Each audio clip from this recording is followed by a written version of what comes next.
భారతదేశంలోని పురాతన ఆలయాల్లో మీకు ఎన్నో అంతుపట్టని రహస్యాలు, మనిషి మేధోశక్తికి అర్థం కాని అద్భుతాలు, ఆశ్చర్యానికి గురిచేసే విషయాలు చాలానే ఉన్నాయి.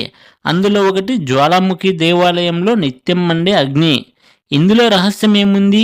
ఇక ఆలయం అన్నాక దీపాలు ఆరిపోకుండా కంటిన్యూస్గా నూనె వేస్తుంటారు. ఎప్పటికప్పుడు కొత్త వత్తులను మారుస్తూ ఆ దీపం కొండెక్కకుండా జాగ్రత్త పడుతుంటారు అని అనుకోవద్దు.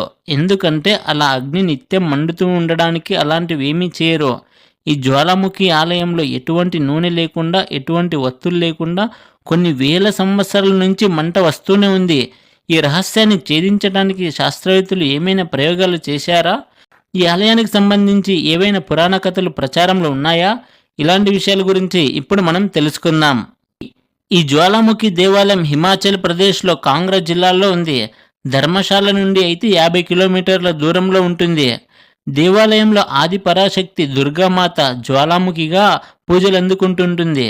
మరి జ్వాలాముఖి అనే పేరు ఎలా వచ్చింది అంటే, జ్వాల అంటే అగ్ని అనే అర్థం వస్తుంది. ఇక్కడ వేల సంవత్సరాల నుండి నిత్యం అగ్గి వస్తూ ఉండడంతో జ్వాలాముఖిగా పేరు వచ్చింది. ఏ దేవాలయంలోనైనా విగ్రహాలను ఆరాధిస్తారో, కానీ ఈ దేవాలయంలో మాత్రం విగ్రహానికి కాదు, ఇక్కడ వస్తున్న జ్వాలకే పూజలు నిర్వహిస్తారు. అది ఒక్కచోట కాదు, ఏకంగా 9 చోట్ల ఇలా జ్వాల దర్శనమిస్తుంది. ఆ 9 జ్వాలలను అమ్మవారి 9 స్వరూపాలుగా కొలుస్తారు. మహాకాళి, అన్నపూర్ణాదేవి, చండీదేవి, హింగ్లజ్ దేవి, విద్యావాసిని, మహాలక్ష్మి, సరస్వతి, అంబికాదేవి మరియు అంజీదేవిగా కొలుస్తారు. ఈ నిప్పు రాతి పగుల ద్వారా వస్తూ ఉంటుంది.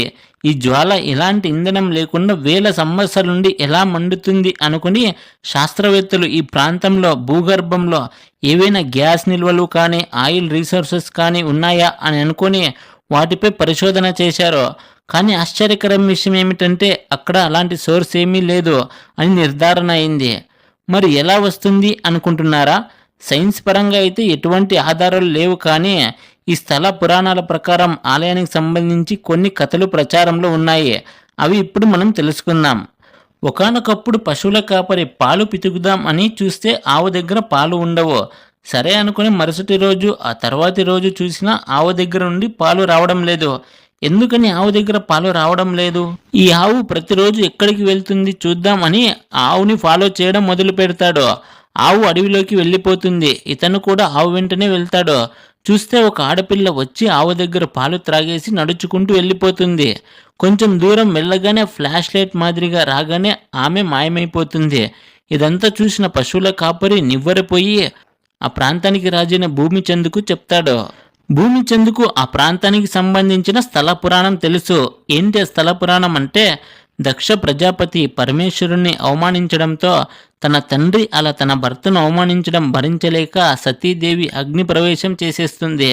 ఈ విషయం తెలుసుకున్న పరమేశ్వరుడు కోపంతో రగిలిపోయి సతీదేవి పార్థివ దేహాన్ని తీసుకుని ముల్లోకాలు తిరుగుతూ తన బాధ్యతను మర్చిపోతాడు.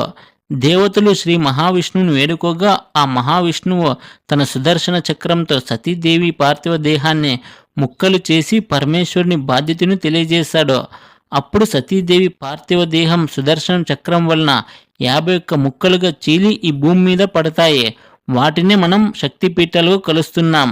అవి కొంతమంది 18 అని, 51 అని, 108 అని అంటుంటారు. సరే, విషయానికి వస్తే అప్పుడు సతీదేవి నాలుక ఈ ప్రదేశంలో పడింది. భూమిచంద్ రాజు ఆ ప్రదేశంలో ఈ స్థలాన్ని వెతికించాడు, కానీ ఆ స్థలాన్ని కనుక్కోవడంలో విఫలమవుతాడు. తర్వాత ఆ పశువుల కాపరి మరోసారి ఆవుని వెంబడిస్తే ఒక ప్లేస్లో నుంచి అగ్గి ప్రజ్వలిల్లడం చూసి భూమిచంద్ రాజుకి చెప్తాడు.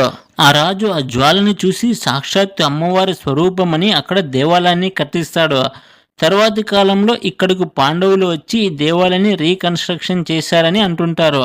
దానికి సాక్ష్యంగా ఇక్కడ ఒక జానపద పాట కూడా ప్రచారంలో ఉంది.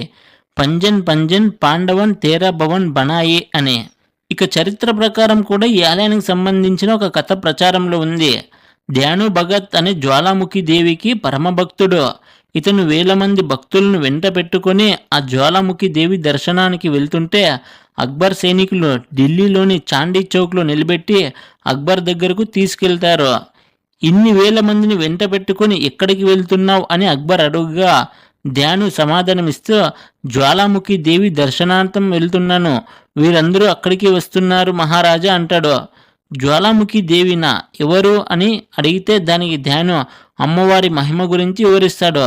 దానికి అక్బర్, నేను ఎలా నమ్మడం, జ్వాలాముఖి దేవి సత్యమైన దేవత అని, మీరు ఏవైనా మిరాకిల్ చేసి చూపిస్తే నేను నమ్ముతా అంటే అక్బర్ మాటలకు ధ్యాను సైలెంట్ అయిపోయి, మేము అమ్మవారి భక్తులం, మేము ఎలా మిరాకిల్స్ చేయగలం మహారాజా అంటాడు.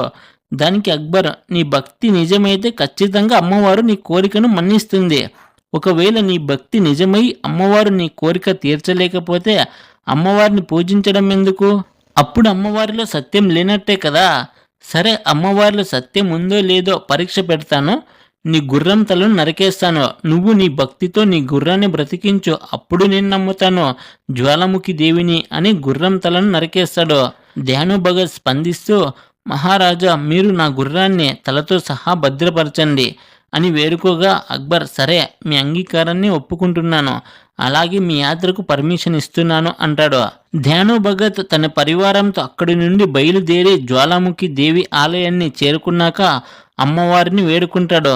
అమ్మా, నువ్వు జగన్మాతవు, కానీ మహారాజు నా భక్తిని అనుమానిస్తున్నాడు, అతను నాకు పరీక్ష పెట్టాడు, నా గుర్రం తల నరికి మీ అమ్మవారిలో సత్యం ఉంటే గుర్రాన్ని బ్రతికించుకో అని, నీవు ఎలాగైనా నా గుర్రాన్ని బ్రతికించు అని ప్రార్థించినా అమ్మవారిలో ఎటువంటి స్పందన ఉండదు.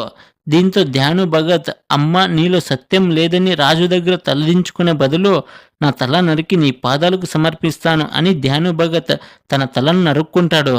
జ్వాలాముఖి దేవి ప్రత్యక్షమయ్యి ధ్యానుని తిరిగి బ్రతికించి, నీ గుర్రాన్ని కూడా బ్రతికించాను, వెళ్ళి తనకు చూపించు నీ భక్తిని అని చెప్తుంది. ఆ గుర్రం బ్రతకడం చూసి అక్బర్ ఆశ్చర్యపడిపోతాడు. దేవాలయాన్ని మీరు వెంటనే చూసి రమ్మని తన సైన్యాన్ని పంపిస్తాడు. వారు వెళ్ళి చూసి రాజుకి చెప్తారు. అక్కడ విగ్రహం లేదు, కేవలం నిప్పు మాత్రమే వస్తుంది, ఆ నిప్పుని వారు పూజిస్తున్నారు అని చెప్పగానే అక్బర్ కూడా వెళ్ళి చూస్తాడు. రాతి పగుల నుండి వస్తున్న నిప్పును చూసి అక్బర్ నీటితో ఆర్పడానికి ప్రయత్నిస్తాడు. అది సాధ్యపడకపోయేసరికి అమ్మవారి సత్యాన్ని గ్రహించి, తప్పు జరిగింది తల్లి, నన్ను క్షమించు అని ప్రార్థేయపడతాడు.